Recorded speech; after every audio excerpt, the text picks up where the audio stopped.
पाकिस्तान जिसको हमेशा do more का कहा जाता रहा, पाकिस्तान जिसके खिलाफ हमेशा प्रोपेगेंडा किया जाता रहा, पाकिस्तान जिसको कुर्बानियों के बावजूद हमेशा यह कहा जाता रहा कि यह मुल्क गलत कर रहा है, ज्यादती कर रहा है, हम दहशतगर्दी का शिकार थे, हमें दहशतगर्द कहा जाता रहा। यह प्रोपेगेंडा ऐसे ही नहीं फैला, ये रातों रात नहीं हो गया और ये लोगों को ख्वाब नहीं है, बाकायदा इसके पीछे काम किया गया है और दुनिया का अब तक का सबसे बड़ा नेटवर्क पकड़ा गया। ये फ्रॉड पकड़ा गया।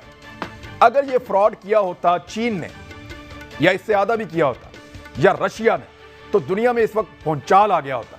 लेकिन क्योंकि ये बहुत प्यारे भारत ने किया है, जो मगरिब की बड़ी आंख का तारा है, तो उस तरह का भूचाल तो नहीं आया।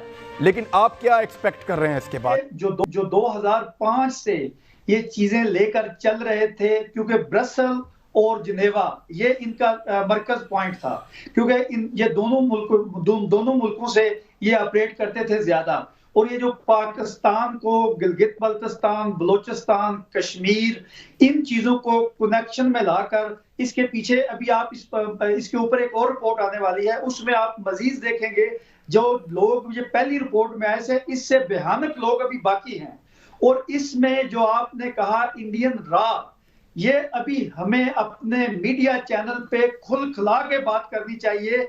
ये रॉ और इंडियन गवर्नमेंट स्पॉन्सर 15 साल से दुनिया की सबसे बड़ी डेमोक्रेसी में, दुनिया की सबसे बड़ी पार्लियामेंट में और इंसानी हकूक के सबसे बड़े अलमबरदार यूनाइटेड नेशन में ये फेक तरीके से काम कर रही थी। ये कुछ छोटा जुर्म नहीं है, लेकिन इसके ऊपर EU डिसइंफो लैब जो है वो मुबारक की मुस्तहिक है और उन्होंने वो किरदार अदा किया है जो कि हम लोगों ने तकरीबन, मैं ये आपको ये बताऊं कि इंडिया का ये भयानक चेहरा तो सामने आ गया, लेकिन 15 साल में जहां जहां इन्होंने पाकिस्तान को डिग्रेड करने की कोशिश की, हमारे हालात खराब करने की कोशिश की, हमें एक दहशतगर्द मुल्क बनाकर पेश करने की कोशिश की, लेकिन अल्हम्दुलिल्लाह हमने यूरोपियन पार्लियामेंट में 3 बार GSP प्लस का स्टेटस भी इनसे जीता।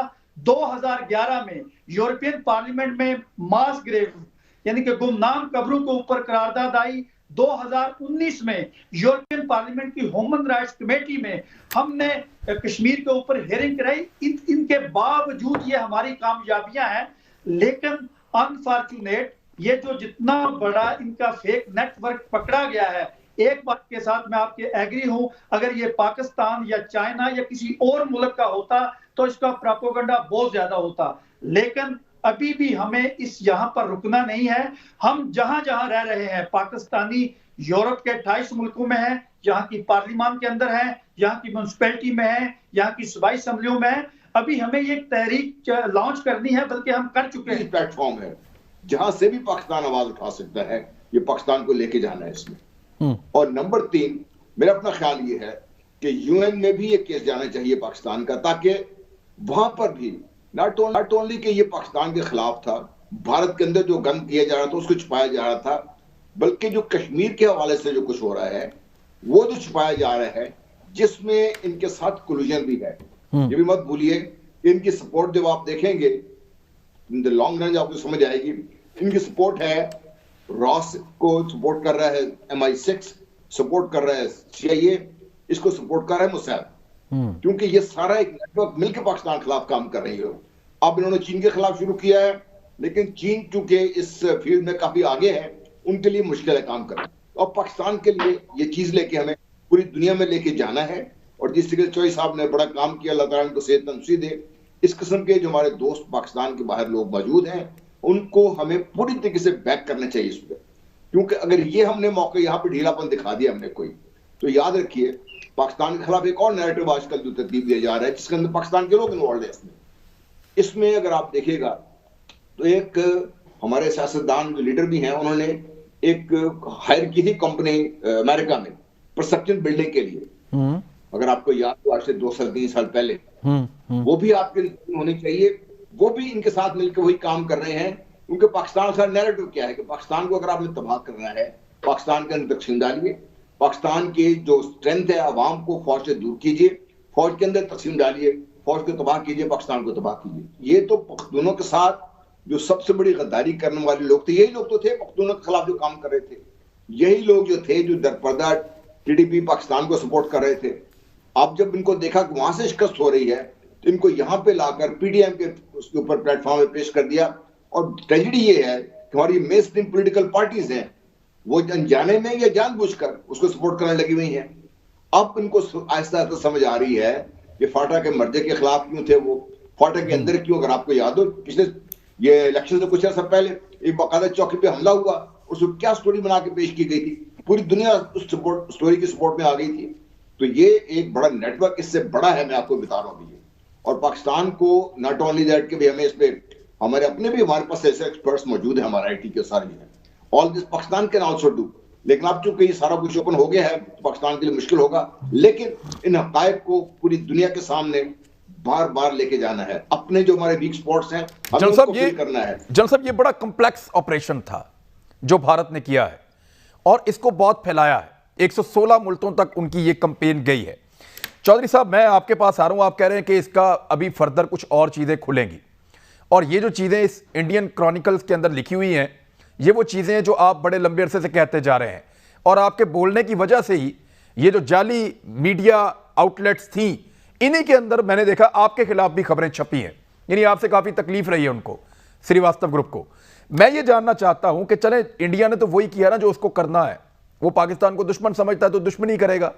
हमारे यहां पे पाकिस्तानी पासपोर्ट के हामिल बहुत सारे लोग जो खुद को पाकिस्तानी कहते हैं, उनका रोल आपके सामने बहुत ज्यादा नंगा होकर आया है और आप अभी ये कह रहे थे पिछली ब्रेक में कि आने वाले दिनों में ये सारा मामला मजीद खुलेगा।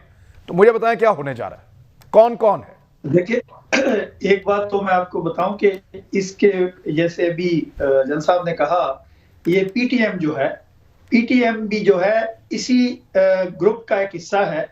बल्कि अभी इनके जो यूरोप में बड़े वाह वाले कर रहे थे, पेरिस में, जिनेवा में, ब्रसल में, हालैंड में, जर्मनी में, अभी सबसे पहले तो मैंने इनको ये नंगा किया था कि जब यही लोग इनके हालैंड में होते हैं, वही बेल्जियम में होते हैं, वही जर्मनी में होते हैं, क्योंकि ये पेड लोग। मैं जनरल साहब मुझे ये बताएं, देखें ये तो क्लियर हो गया कि पाकिस्तान का दुश्मन ने काम किया, ये भी क्लियर हो गया कि उसने एक फंडिंग की, क्लियर हो गया कि उसने एक बहुत बड़ा पाकिस्तान के खिलाफ नेटवर्क फैलाया। अब जो पाकिस्तानी उस नेटवर्क से महजूज होता रहा है या उससे मुस्तफीद होता रहा है, उससे पैसा लेता रहा है और पाकिस्तान के खिलाफ जहर उगलता रहा है, बहुत सारे ऐसे सुर्खे मौजूद हैं, खूनी लिबरल्स बहुत सारे ऐसे मौजूद हैं, तो वो जो हैं वो आज भी पाकिस्तान के मीडिया में उतने ही मोतबर हैं। जब दिल करता है जिस मर्जी टीवी पे आके बैठ जाते हैं, जब दिल करता है। यानी इंडिया तो ऐसा मौका नहीं देता अपने दुश्मनों को, जब उन्हें ये क्लियर हो जाता है कि ये रियासत का दुश्मन है, वो मौका नहीं देता। Why Pakistan sir, what should Pakistan do? रियासत क्या करे अब? देखिए, रियासत के ऊपर अब ये फर्ज हो गया है, रियासत इसमें ढीलापन नहीं दिखा सकती। रियासत का ये ढीलापन था जिसकी वजह से 15 साल इसको कामयाबी से चलते गए। ये हमारे जो दोस्तों ने तरीके साथ ले यूरोपियन यूनियन ने काम किया है, अगर ये ना होता तो शायद ये कभी बेसाल ना होता। तो पाकिस्तान का ये ढीलापन था, पाकिस्तान इससे आगे नहीं जाने देना चाहिए इसको। जो लोग भी इसमें इन्वॉल्व हैं, किसी तरीके से भी इन्वॉल्व हैं, अब ये तो सारा कुछ सामने आ रही है इसके बीच में, और भी चीजें खुलेंगी इसमें पाकिस्तान को। और ये आज मैं आपको बता रहा हूँ कि ये सिर्फ ये नहीं कि पाकिस्तान ही काम करेगा, हर जगह दुनिया में ऐसे नेटवर्क जब पकड़े जाते हैं, उन तमाम लोगों को हर तरीके से सलाह दी जाती है, चाहे वो पॉलिटिशियंस हो, चाहे वो बिजनेसमैन हो, चाहे वो मीडिया के लोग, कोई भी हो, माफ नहीं करता है। मैं आपको